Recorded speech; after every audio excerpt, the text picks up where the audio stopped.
ጠዋት ላይ ልጆች ስንት ሰዓት ነው የሚነሱት? ይሄን ማየት አለብን። ጠዋት ልክ እንደተነሱ አንዳንድ ጊዜ ካልሲያቸው ይጠፋብናል። ከዛ በኋላ ቁርስ አንበላም ይላሉ። ትንሽ ቆይተው ደግሞ እርሳሳቸው ይጠፋል የት እንዳለ። ማታ የሰሩት ሆምወርካቸው አንዱ ዛጋ ነው አንዱ ዛጋ ነው። ለዚህ ጠዋት መሰብሰብ አለባቸው። ከዛ ደግሞ ቁርስ ሳይበሉ ወይም በልቶም ቢሆን ሰርቪስ የሚወስዳቸው ከሆነ እኛ ራሳችን የምንወስዳቸው የምናደርሳቸው ከሆነ እንግዲህ ከልጆቻችን ጋር በየጠዋቱ በየቀኑ ከመስከረም ጀምሮ እስከ ሰኔ ልንጨቃጨቅ ነው። ስለዚህ ምንድነው ማድረግ ያለብን? መጀመሪያ ስትራክቸር ሊኖረን ይገባል። ልጆች ስንት ሰዓት ነው መነሳት ያለባቸው? ሰዓቱን ማኔጅ ማድረግ የምንችለው እኛ ነን። ኦኬ። ስለዚህ አሁን ለምሳሌ ልጆች ስንት ሰዓት ነው መነሳት ያለባቸው? ለምሳሌ እኛ ቤት ሁሉም ልጆች 12 ሰዓት ይነሳሉ። 12 ሰዓት ይነሱና ከዛ በኋላ ሩቲን ያደርጋሉ። የቀን ሩቲን እንደዚህ መልኩ የተዘጋጀ የቀን ሩቲን አላቸው። ይሄ ቤት ውስጥ የተለጠፈ ነው። ስለዚህ ለምሳሌ ትምህርት ቤት የሚሄዱ ልጆች ከሆኑ አንደኛ ሁለተኛ ክፍል የደረሱ ልጆች ሊኖሩ ይችላሉ። ምክንያቱም ይሄኛው ነገር እንደዚህ አይነት በቀን ጠዋት ተነስተው ምን ማድረግ እንዳለባቸው ዝግጁ ከሆነና የተለጠፈ ነገር ከሆነ አንደኛ ምን ማድረግ እንዳለባቸው ያውቃሉ። እኛም እንደ ወላጆች ልብስህን ልበስ፣ ዩኒፎርምህን ቀይር፣ ቁርስህን ብላ ምናምን እያል ከስር ማስታወስ አይጠበቅብንም ማለት ነው። ከዛ አንዳንዴ ደግሞ ልጆች አንድ ነገር ይዘው ዝም ይላሉ። ከዛ እኛ ደግሞ መጨቃጨቅ እንጀምራለን ከልጆቻችን ጋር። ስለዚህ ይሄኛው አለ። ስለዚህ ምንድነው የሚያደርገው? ላሚኔት የተደረገ ነው። ኦኬ። ልክ እንደተነሳ አልጋ ያነጥፋል። ልክ ሲያነጥፍ እንደዚህ ቲክ ያደርጋል። ለምንድነው የሚጠቅማቸው? አንደኛ ተነስተው የሚያደርጉት ነገር ሁሉም እስኪሄዱ ድረስ ባስ ውስጥ እስኪገቡ ድረስ ወይም ደግሞ መኪና ውስጥ ገብተው እስኪሄዱ ድረስ ያለው ሙሉን የተዘረዘረ ነገር ስለሆነ ልጆች መጀመሪያ ምንድነው ከዛ ቀጥሎ ምንድነው ከዛ ቀጥሎ የሚለው ነገር ክሊርሊ በስዕልም ስፔሻሊ ትናንሽ ልጆች ማንበብ የማይችሉ ከሆነ ስዕሉን እያዩ ምን ማለት እንደሆነ ይገባቸዋል። ማንበብ የሚችሉ ልጆች ደግሞ ከሆኑ ደግሞ ኦልሬዲ በእንግሊዘኛ የተጻፈ ስለሆነ ብዙዎቹ ልጆቻችን ደግሞ እንግሊዘኛ ማንበብ ስለሚችሉና መረዳት ስለሚችሉ ወይም በፒክቸሩ ወይም ደግሞ በጽሁፉ። ስለዚህ እንዲህ ቲክ ማድረጋቸው ደግሞ ጥሩነቱ ምንድነው? አኮምፕሊሽመንት በቃ ይሄን ነገር አድርጌያለሁ፣ ሁለት ነገር ደግሞ ይቀረኛል፣ 3 ነገር ደግሞ ይቀረኛል በማለት አኮምፕሊሽ እንዲሆንና ከዛ የኛ ማስታወስ ደግሞ አይጠበቅባቸውም። እኛ ከስር ዩኒፎርም ቀይር፣ አሁን ደግሞ ጥርስህን ብሩሽ አርግ፣ አሁን ደግሞ ምናምን የሚለው ነገር ይቀርና ይሄኛው ተከትለው ራሳቸው ያደርጋሉ። ይሄ የጠዋት ስኬጁላቸው ነው። የጠዋት ማድረግ ያለባቸው ነገሮች አሉ ነው። ስለዚህ እኛ ሜቢ ቁርሳቸው ይሆናል የምናዘጋጀው ወይ ምሳቸው ይሆናል የምናዘጋጀው፣ እነሱ ግን በዚህ የተከተሉ እንዲያደርጉ እዛ በኋላ ካደረገ በኋላ ይሄን ተከትለው ሲያደርጉ ይሄኛው ላሚኔት እንደተደረገ ነግራቸዋለሁ። በሶፍት ነካ ብታረጉት የሚነሳ ነገር ነው። ስለዚህ በየቀኑ ፕሪንት ማድረግ አይጠበቅባችሁም ማለት ነው። ከዛ በኋላ ይሄን ካደረጉ በኋላ መጨረሻ ላይ ካያችሁ ልጆች ሲወጡ ከቤት ስመን ሀጋርገን አቅፈናቸው ቢሄዱ ደግሞ የተሻለ መንፈሰ ጠንካራ እንዲሆኑ ያደርጋቸዋል ማለት ነው። ይሄን ታዲያ የት ነው የምትናገኘው ካላችሁኝ የቡና ላይ ይሄን እና ሌሎች አሁን የማሳያችሁ ነገር ሊንክ ላይ ያስቀምጨዋለሁ። ዳውንሎድ በማድረግ ሙሉን አክሰስ ማግኘት ትችላላችሁ። ከዛ በኋላ ዳውንሎድ አድርጋችሁ ፕሪንት ማድረግ ትችላላችሁ ማለት ነው። ከዛ ቀጥሎ የጠዋቱን ችግር ከፈታን በኋላ ቀጥሎ የምናገኘው ብዙ ጊዜ የምንቸገረው እንደ ወላጅ ምንድነው? ማታ ነው ከትምህርት ቤት ልክ እንደመጡ። በነገራችን ላይ እንድታቆሙት ነገር የምፈልገው ነገር ምንድነው? ልክ ልጆች ሲመጡ መጀመሪያ ሰላምታ ስትጀምሩ ሃይ ልጄ እስቲ ቀኑ ሙሉ ውሎ የመጣ ልጅ ወይም ቀኑ ሙሉ ትምህርት ቤት ውላ የመጣችው እቤት መምጣቷ ደስ እንዳለን ልናሳያቸው ይገባል። ልክ እንደመጡ በሂድ ዩኒፎርምህን ቀይር፣ ሂጂና ዩኒፎርምሽን ቀይር ከማለታችን በፊት ወይ ልጄ መጣሽልኝ ብለን ካቀፍናቸው በኋላ እዛ በኋላ ምክንያቱም ቀኑ ሙሉ ከኛ ተለይተው ስለዋሉ ያ ፍቅር ይፈልጋሉ። ስለዚህ ልክ እንደመጡ ቶሎ ወደ ትዕዛዝ ሳይሆን የሚፈልጉት መጀመሪያ ከእናንተ ጋር ከወላጆቻቸው ጋር ፍቅር ነው የሚፈልጉን። እሱን ነገር እንዳትረሱ።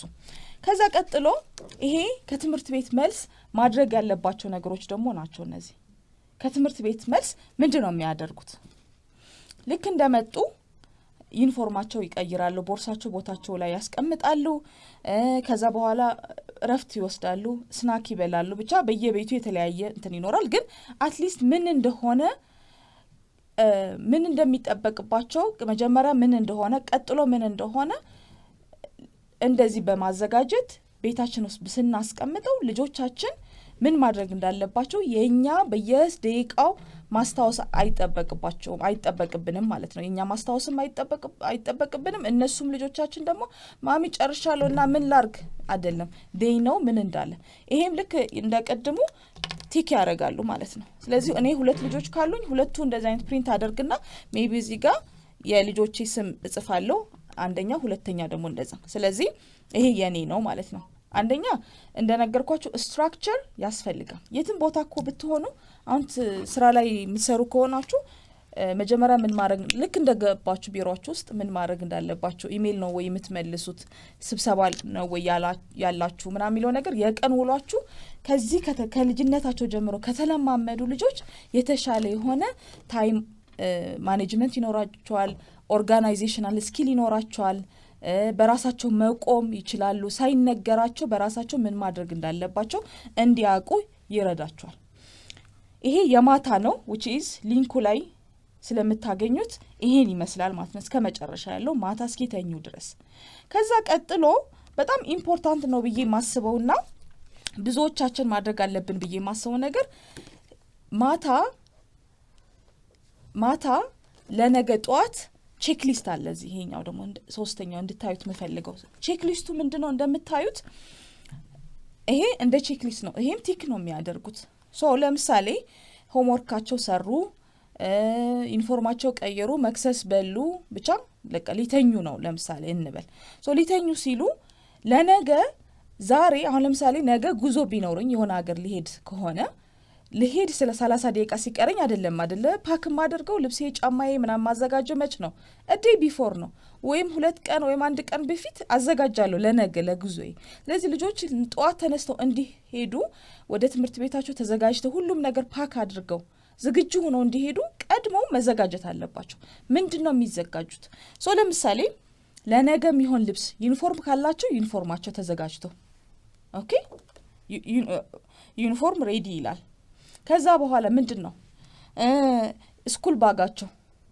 የትምህርት ቤት ቦርሳቸው መጽሐፋቸው ሆምወርክ ሰርተው ምናምን ቦታው ላይ አስቀምጠው እርሳሳቸው ኤቭሪቲንግ አስቀምጠው ቼክ ያደርጋሉ ለምሳሌ አንዳንዴ ሆምወርክ ይሰሩና ወይ መጽሐፍ ያነቡና ያነበቡት መጽሐፍ የሆነ ቴብል ላይ ይቀመጣል የሆነ ጠረጴዛ ላይ ተረስቶ ጧት ይጠፋል ጧት ወይም ሲጸዳዳ ቤቱ ምናምን የሆነ ቦታ ላይ ይጠፋል ጧት ላይ መፈልጉ ይሆናል የተሰራ ሆምወርክ ለራሱ ትምህርት ቤት ሳይዝ ሊሄድ ይችላል ማለት ነው ስለዚህ እነዚህ ቼክሊስት ዝግጁ እንደሆኑ ለነገ ለትምህርታቸው ለነገ ቀን ዝግጁ እንደሆኑ የሚያሳያቸው ቼክሊስት ነው ማለት ነው ከዛ ሌላ በጣም ኢምፖርታንት ነው ብዬ ማስበው ደግሞ አሁን አንዳንዴ ዝግጁ ሆነን ካላደርን ካልሲ ይጠፋል ጧት ልክ ማሚ ካልሲ የት ነው ማሚ ጫማ የት ነው የትኛው ጫማ ነው ማደርገው አልተወለወለም ጭቃለው ተብሎ እንደገና በዛ ሰዓት ረፍዶ ልጆች በሚወጡበት ሰዓት ያኔ ጫማቸው ሳይወለወል ወይም ካልሲያቸው አንዱ ጠፍቶ ኦር ሳምቲንግ ይሆናል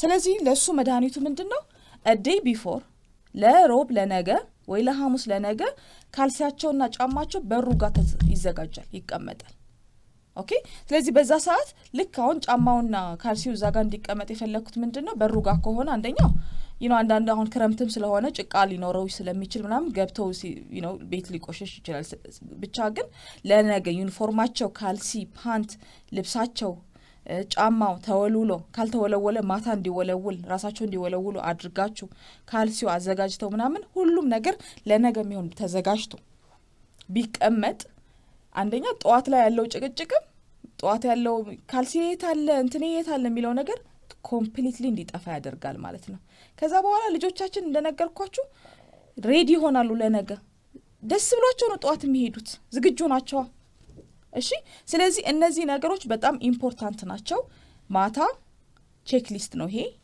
ሁለተኛው የማታ ከትምህርት ከተመለሱ በኋላ የሚያደርጉት ነገር አለ ከዛ ሶስተኛ ደግሞ ጧት ልክ እንደተነሱ ስንት ሰዓት ነው የሚነሱት አሁን እዚህ ጋር ሜንሽን ያላረኩት ነገር ምንድነው እዚህ ጋር ሰዓት አለ ሰዓት እዚህ ጋር ያልተቀመጠበት ምክንያት እኔ ያላስቀመጥኩት ምክንያት አንዳንዶቻችን 11 ተኩል ላይ ይሆናል የምንነሳው፣ አንዳንዶቻችን ደግሞ 12 ሰዓት ይሆናል የምንነሳው። ስለዚህ በየቤቱ የተለያየ የሆነ ስለሆነ ለምሳሌ የኔ እዚህ ጋር 12 ሰዓት ብዬ እንደዚህ ጽፍበታለሁ።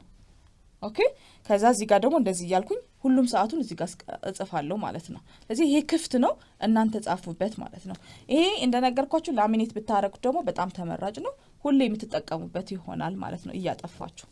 ሰዓቱ አሁን ለምሳሌ 12 ሰዓት ተነስታችሁ ይሄን ነገር ማድረግ እየቻላችሁ ካልሆነ ሩብ ጉዳይ ለ12 ሰዓት መነሳትም ካለባችሁ ሰዓቱን አስተካክላችሁ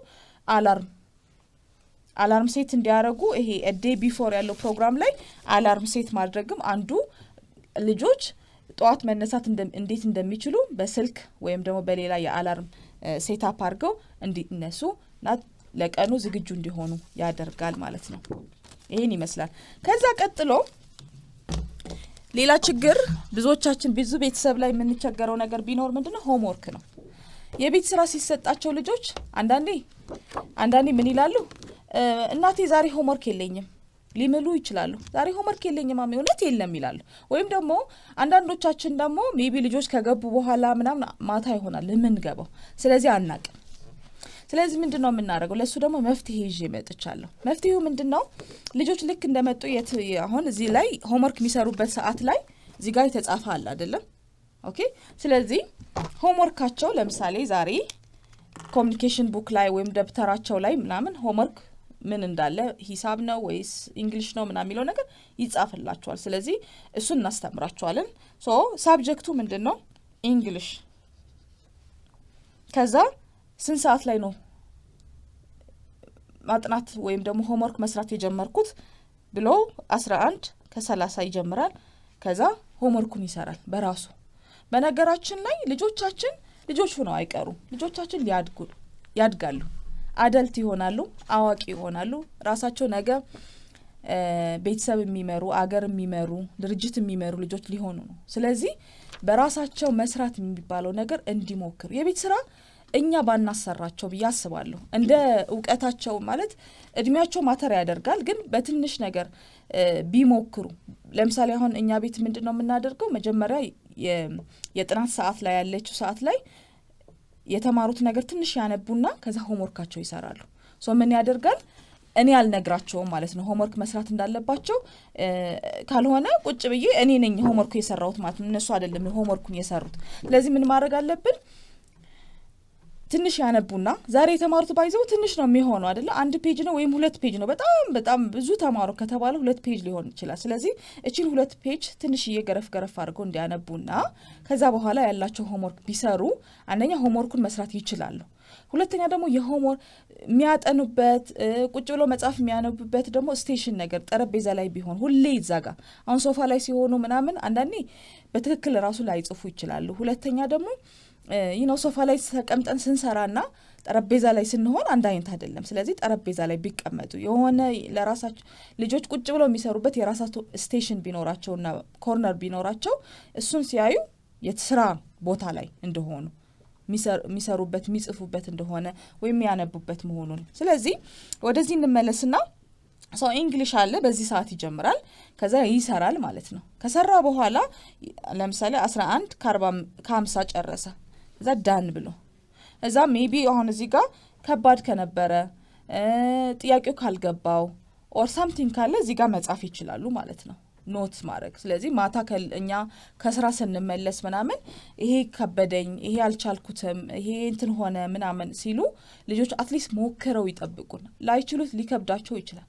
በእርሳስ ሞክረውት ይጠብቁንና እኛ ስንመጣ ማታ ስንገባ አትሊስት ቼክ ማድረግ። ምክንያቱም አስቡት እስከ 12ኛ ክፍል እስኪጨርሱ ድረስ እኮ ልጆች ተማሪዎች ናቸው፣ ሊማሩ ነው። ስለዚህ እኛ ደግሞ ሆምወርክ የሚላከው ለልጆች ነው እንጂ ለእኛ አይደለም። ስለዚህ አስጠኝም ቢኖር አስጠኝም የሚያስጠና ቢሆን ሆምወርክ ባይሆን የተሻለ ነው ብዬ አስባለሁ። አስጠኝም ቢኖራቸው ቤት ውስጥ ለራሱ ካነበቡ በኋላ ካጠኑ በኋላ ሆምወርኩ ራሳቸው ቢሞክሩ። ምክንያቱም አት ዘ ኤንድ ኦፍ ዘ ዴይ ቅድም እንደነገርኳችሁ ኢንዲፔንደንት እንዲሆኑ ነው የምንፈልገው እንጂ በእኛና ጥገኛ ሆነው ሆምወርክም እኛን ፈልገው ሁሉም ነገር እኛ ፈልገው ከሆነ ነገ የቱ ጋር ነው የሚሆኑት? እናቴ ብሎ ደውሎ ስራ ቦታ ለራሱ እናቴ ብሎ እናቱ ወይም አባቱ ጋር የሚደውለው አይነት ልጅ አይደለም በራሳቸው መቆም የሚችሉ በራሳቸው መወሰን የሚችሉ በራሳቸው ነገሮችን ማድረግ የሚችሉ ልጆችን ማሳደግ የምንፈልግ ከሆነ ካሁኑ ጀምሮ አሁንም አልረፈደም ካሁኑ ጀምሮ በራሳቸው እንዲያደርጉ ማለማመድ አለብን ማለት ነው። ኦኬ ከዚህ ቀጥሎ ሆምወርክን ከጨረስን በኋላ እንደ ተጨማሪ ብዬ ማስበውና በጣም ጥሩ ነው ብዬ ማስበው ነገር ስፔሻሊ ልጆቻችን ሰልፍ ስቲም እንዲኖራቸው በራስ መተማመን እንዲኖር መንፈስ ጠንካራ እንዲሆኑ ከሚያስፈልጋቸው ነገሮች አንዱ ምንድነው በተደጋጋሚ ፖዚቲቭ የሆነ ቃላቶች ደጋግሞ እንዲሉ። ምክንያቱም አንቺ ጠንካራ ነሽ ልጄ ስላት በተደጋጋሚ የሷ የኢነር ቮይሷ ምን ይሆናል እኔ ጠንካራ ነኝ። ስለዚህ በመሃል ህይወቷ ውስጥ የሚያጋጥማት ችግር እንኳን ቢኖር እኔ እኮ ጠንካራ ነኝ ከዚህ በላይ ማለፍ እችላለሁ ይሄ መስራት እችላለሁ የሚለው ነገር መንፈስ እንዲኖራት ያደርጋል። ይሄ እንደ ቲፕ ነው እንደ ተጨማሪ ነገር ነው። እነዚህ ይሄ የሚለጠፍ ነገር ነው። ሶ ላሚኔትን ባታረጉት ኢትሶኪ ግን እኔ ላሚኔት አድርጌዋለሁ። ሶ እነዚህ አም ካይንድ እኔ ደግ ነኝ እኔ ጠንካራ ነኝ እኔ ጠቃሚ ነኝ እኔ ልዩ ነኝ የሚሉ እነዚህ ነገሮች አሉ። እነዚህን ደጋግሞ ለምሳሌ ሁለቱም ለዚህ ሳምንት ማድረግ ይችላሉ። ጧት አንዷ ወላጅ ለራሱ በባለፈው የነበረን የፓረንቲንግ ሴሚናር ላይ ምን ብላኛለች ሁሌ ልጆቼን ሲሄዱ እንደዚህ አይነት በጣም ይሄ ወርቃማ የሆኑ ቃላቶችን ደጋግሞ እንዲያወሩ አረጋቸዋለሁ አለች። ከዛ በዚህ መሃል ተረሳና በማድረስቸው አለች። ከዛ አንድ ቀን ልጇ ማሚ ድሮ ትዝ ይልሻል ሁሌ እኮ እንደዚህ ትይኝ ነበረ እንደዚህ እኔ ጠንካራ ነኝ እኔ ጎበዝ ነኝ ብለሽኝ እኔም እንደዛ ብዬ ሲሄድ ትምህርት ቤት ለራሱ ጎበዝ ሆኜ ደስ ብሎኝ ነበር የምውለው ኳስ ለራሱ ኳስም ስጫወት ሁሌ ጎል ነበር ማስገባው አለ። ስለዚህ ምን ልላችሁ ፈልጌ ነው እንዴት ልጆቻችን እንዴት አሶሺየት እንደሚያደርጉት። ምክንያቱም ጧት ጎበዝ ተብሎ የሄደ ልጅና አይ ድሮም ዞር በል ሂድ በቃ ሂድልኝ ተብሎ የሄደ ሰው በቃ ነው እኔ ተፈላጊ አይደለሁም እዚህ ቤት የኔ ቤት አይደለም የሚለው ነገር እንዲኖራቸው ያደርጋል ማለት ነው። ስለዚህ እነዚህ ነገሮች በተደጋጋሚ በአማርኛ እዚህ ጋር ራሳችሁ ጽፋችሁ ሁሌ ቢሉት ውስጣቸው ሰልፍ ስቲማቸው ስፔሻሊ ሰልፍ ስቲማቸው የተሻለ ይሆናል። ሰልፍ ስቲማቸው የተሻለ ነው ማለት ደግሞ በሌላ አባባል ኮንፊደንሳቸው ጥሩ ይሆናል ማለት ነው። የመጨረሻውና በጣም ደስ የሚለኝ ነገር ነው ይሄኛው ሌላ ተጨማሪ ማቴሪያል ነው። ይሄ ምንድነው ኦልሞስት ወደ 30 ምናምን የሚሆኑ አይዲያዎች ናቸው። እነዚህ አይዲያዎች አሁን አኑ ፓረንቲንግ ሶሉሽን የሚለው ቴሌግራም ግሩፓችን ላይ ፖል አስቀምጬ ነበረ እና ብዙ ጊዜ የምትቸገሩት ምንድነው ብዬ ስጠይቃቸው ብዙዎቹ ወላጆች ምንድን ያሉኝ በቃ ከልጆቼ ጋር መጨቃጭ ከልጆቼ ጋር በቃ ሁሌ ችግር ውስጥ ነን በቃ ሁሌ አንስማማም አሉኝና ስለዚህ ይሄኛው ያዘጋጀሁት ለዛ ነው። ሶ ምንድነው ከልጆቼ ጋር አልስማማ ማለት አለመዋደድ ምናምን አይደለም፣ ግን በቃ ኮኔክሽን የለም። ልጅ ወይም ከአባት ጋር አባት ከልጅ ጋር ወይም ደግሞ እናት ከልጆቿ ጋር ግንኙነቱ በጣም የሻከረ ሲሆን ባይዘወይ ልጆቻችንም አይሰሙንም ኮምፕሊትሊ ነው የማይሰሙን።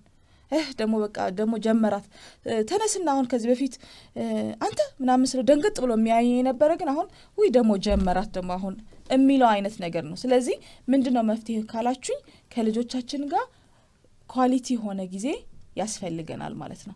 ኳሊቲ የሆነ ጊዜ ወይም ደግሞ ወርቃማ የሆነ ጊዜ ወርቃማ አሁን በቀን ምን ላደርግ ነው ካላችሁኝ በቀን 15 ደቂቃና 20 ደቂቃ ባይዘው በቂ ነው። ቀኑ ሙሉ ከልጆቻችሁ ጋር ዋሉ ያልኩኝ አይደለም። በቀን 15 ደቂቃና 20 ደቂቃ ስልካችሁ ዲስትራክት የሚያደርግ ምናምን ትኩረት የሚስብ ነገር ዞር ታረጉና ከልጆቻችሁ ጋር ቁጭ ብላችሁ ስለዚህ ጉዳይ እነዚህ አይዲያዎች ናቸው። ከልጆቼ ጋር ቁጭ ብዬ ምን ታዲያ ላውራ ልትሉኝ ትችላላችሁ። ይሄ መፍትሄው ነው። ከዚህ አንድ ፒክ ታረጋላችሁ። ለምሳሌ አንድ ፒክ ላርግላችሁ ፋሚሊ ፎቶ ይላል።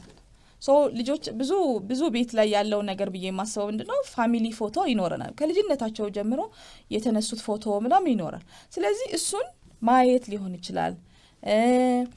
በሱ አድርገን የሆነ ፎልደር ማዘጋጀት ሊሆን ይችላል። ኦኬ ስለዚህ ዛሬ ጀመርነው ነገ ልንጨርሰው እንችላለን። ስለዚህ ይሄ አይዲያ ይሰጣችኋል። ከልጆቻችሁ ጋር ቁጭ ብላችሁ ጊዜ ስታሳልፉ አንዳንዴ እንትን ይላሉ ወላጆች እኔ እኮ ከልጆቼ በቃ ስራዬን ትቼ እኮ ልጄን ነው ማሳድገው ግን በዛ ሰዓት ምን ያረጋችሁ ነው በጣም ማተር ያደርጋል። እኔ ስልኬ ላይ ሆኜ እሱም ጨዋታ ላይ ሆኖ እኔ ልጆቼ ላሳደግ ቤት ነው ቁጭ ያልኩት ብል እንትን አይኑ ኦፍ ኮርስ የራሳችን ስራ እየሰራን ሊሆን ይችላል ግን 20 ደቂቃና 15 ደቂቃ ግን ኳሊቲ ሆነ ሰዓት ያስፈልጋል ነው እያልኩ ያለሁት። ኳሊቲ ታይም ደግሞ እንዲህ ተፋጣችሁ እንዴት ነህ ወሎ እንዴት ነበር ልጄ ምናምን ብሎ ደና ብሎ ዝም ነው የሚለው። እንደዚህ አይነት አይዲያ ቢኖራችሁስ እነሱም ኦፕን አፕ ማድረግ ይጀምራሉ፣ ማውራት ይጀምራሉ። በእናንተ እድሜ እኮ እኔ ትምህርት ቤት እንደዚህ ነበር ማደርገው እንትና የሚባል ጓደኛ ነበረኝ አሁን ግን የት እንዳለ አላውቅም ምናምን የሚለው ነገር አይነት በልጅነታችሁ ያሳለፋችሁት ነገር ስታወሯቸው ግን እነሱ ማሚ እኔ እኮ ኬጂ እያለሁ እንደዚህ ነበር የሚሆነው አባቢ እኔ እኮ ግሬድ 1 እያለሁ ምናምን ብለው አይዲያ ሊያወሯችሁ ይችላሉ ማለት ነው። ስለዚህ ምን ላውራ ላላችሁኝ ወላጆች ምንድነው የምናወራው በዚህ 20 ደቂቃና 15 ደቂቃ ካላችሁኝ ይሄ አይዲያ ይሆናችኋል። ከዚህ ፒክ ያረጋችሁ በየቀኑ አንዳንድ ከዚህ ፒክ ያረጋችሁ ከልጆቻችሁ ጋር ኳሊቲ የሆነ በጣም ወርቃማ የሆነ ጊዜ ብታሳልፉ ከልጆቻችሁ ምክንያቱም ይሄ ምንድነው ከልጆቻችን ጋር ጥሩ ግንኙነት ሲኖረን ከልጆቻችን ጋር ቁጭ ብለን ያለ ምንም ንትርክ ወይም ደግሞ ያለ ምንም ይሄ አታርግ ይሄ አትንካ ምናምን ሳንል ኳሊቲ ሆነ ወይም ደግሞ ወርቃማ የሆነ ከልጆቻችን ስናሳልፍ አንደኛ ከኛ ጋር ጥሩ የሆነ ግንኙነት ይኖራቸዋል። ኢሞሽናሊ ሴፍ ይሆናሉ። ለካ ከእናቴ ጋር የፈለኩት ነገር ማውራት እችላለሁ፣ ለካ ከአባቴ ጋር ጥሩ የፈለኩት ማውራት እችላለሁ የሚለው ነገር እና እነሱም ሴፍ እንደሆኑ ያስባሉ። ከወላጆቻቸው ጋር የፈለጉት ነገር ማውራት እንደሚችሉ ሊገባቸዋል። ስለዚህ ምን ይሆናሉ እኛ ከልጆቻችን ጋር ጤነኛ የሆነ ግንኙነትና ጤነኛ የሆነ ሪሌሽንሺፕ ይኖረናል። ከዛ በኋላ ኮንፍሊክት አይኖረንም። ምክንያቱም ስታስቡት እኮ ቁጭ ብላችሁ ሻይ ቡና የምትሉት ሰው ጋር የምትግባቡት ሰው ጋር ከሆነ እኮ አትጨቃጨቁም። ብትጨቃጨቁም ነገ እንደምትታረቁ ነው የምታውቁት እንጂ ደግሞ ጀመራስ ደግሞ ይሄ ጀመረው የሚል አይነት የአለመከባበር ነገር አይኖርም ማለት ነው። ስለዚህ ከልጆቻችሁ ጋር ተስማምታችሁ ተከባብራችሁ መከባበር ደግሞ ስል እነሱ ብቻ እንዲያከብሯችሁ ሳይሆን እናንተም አክብሯቸው መኖር የምትፈልጉ ከሆነ ከልጆቻችሁ ጋር ወርቃማ የሆነ ጊዜ ብታሳልፉ የተሻለ ዜጋ መፍጠር እንችላለን ብዬ አስባለሁ። ለነበረን ቆይታ በጣም አመሰግናለሁ። ትግስት ገብረመድህን እባላለሁ። ሰርቲፋይድ ፓረንቲንግ ኮች እና ዴቨሎፕመንታል ሳይኮሎጂስት ነኝ። አንዱ ፓረንቲንግ ሶሉሽን የሚለው የቴሌግራም ግሩፓችን ላይ በመግባት የተለያዩ የፓረንቲንግ ከወላጅነት ጋር የተገናኙ ሀሳቦች እንወያያለን። ዘውትር ሮብ ላይቭ እንገባለን፣ ከወላጆች ጋር እናወራለን። በወር ደግሞ አንዴ ፊዚካሊ በአካል የተገናኘን ሴሚናር ይኖረናል ማለት ነው። ስለዚህ እነዚህ ማቴሪያሎች የምትፈልጉ ከሆነ እታች ሊንኩን አስቀምጥላችኋለሁ። ሊንኩን ክሊክ በማድረግ ይሄኛው ማቴሪያሎች ማግኘት ትችላላችሁ ማለት ነው። ደህና ዋሉ።